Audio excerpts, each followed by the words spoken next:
देख रहे हैं भारत न्यूज 24 लाइव। चैनल को सब्सक्राइब करें, बेल आइकॉन जरूर दबाएं, खबर आखिर तक देखें, शेयर करें। एम नफीस सलमानी की रिपोर्ट। जफर सलमानी के लेख पर आधारित। मुसलमानों के खिलाफ छेड़े गए प्रोपेगेंडा युद्ध की बदौलत कोरोना मुसलमान हो गया है।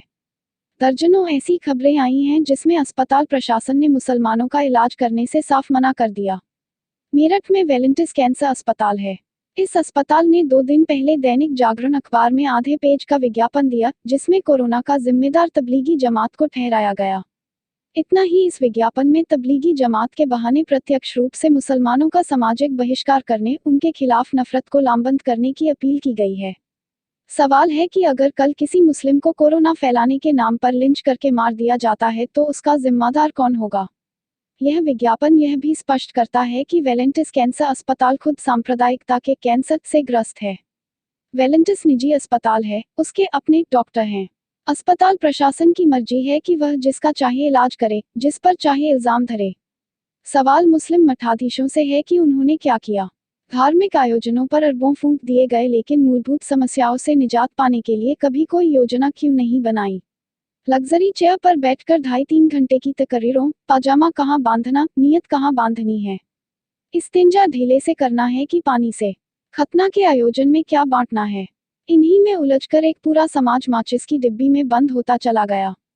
1947 से लेकर 2020 तक मुसलमानों के खिलाफ होने वाली हिंसा पर अंकुश नहीं लग पाया, क्योंकि मुसलमानों के पास कोई योजना ही नहीं थी और न फिलहाल नजर आ रही है।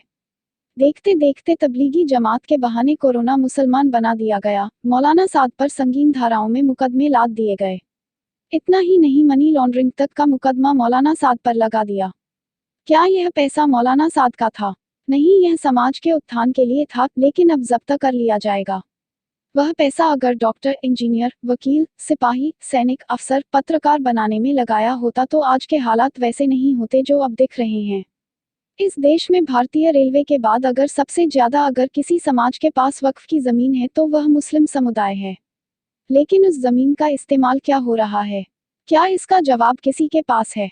हर साल धार्मिक आयोजनों पर अरबों रुपया बहा दिया जाता है। अगर इस पैसे से अच्छे संस्थान बना दिए होते तो बहुत बड़ा वर्ग आभारी हो जाता।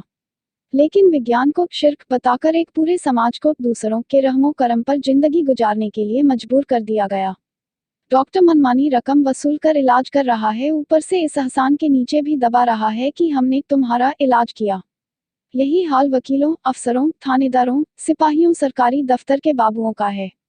और मुसलमान यह सब सहने के लिए मजबूर हैं क्योंकि उनके पास कोई विकल्प ही नहीं, और इन समस्याओं से निपटने के लिए कोई योजना भी नहीं, कोई तरीका भी नहीं। अब उसकी मजबूरी है कि उसका मरीज या तो इलाज के अभाव में दम तोड़ दे या फिर आंख कान बंद करके दूसरे लोगों की फब्बतियां, टिप्पणियों को बर्दाश्त करके इलाज कराए और डॉक्टर का एहसान भी अपने सर पर लाद ले।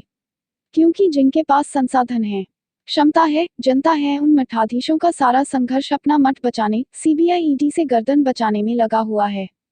हाल के दिनों में जो 2 अहम दुर्घटनाएं मुसलमानों के साथ हुई हैं, उनमें दिल्ली दंगा और फिर कोरोना के नाम पर मुसलमानों का बहिष्कार, उनके खिलाफ हर दिन बती जा रही नफरत है। अगर मठाधीशों ने अपनी खुदगर्जी को अलविदा न कहा तो आने वाले वर्षों में हालात और भी खराब होंगे। यह भी हो सकता है कि इस सामाजिक बहिष्कार का इतना भयानक रूप भी देखने में आए कि मुसलमान सिर्फ जिंदा रहने को ही अपना अधिकार समझने लगे, क्योंकि आर्थिक, सामाजिक, राजनीतिक तौर से वह बिल्कुल तहस नहस हो चुका होगा।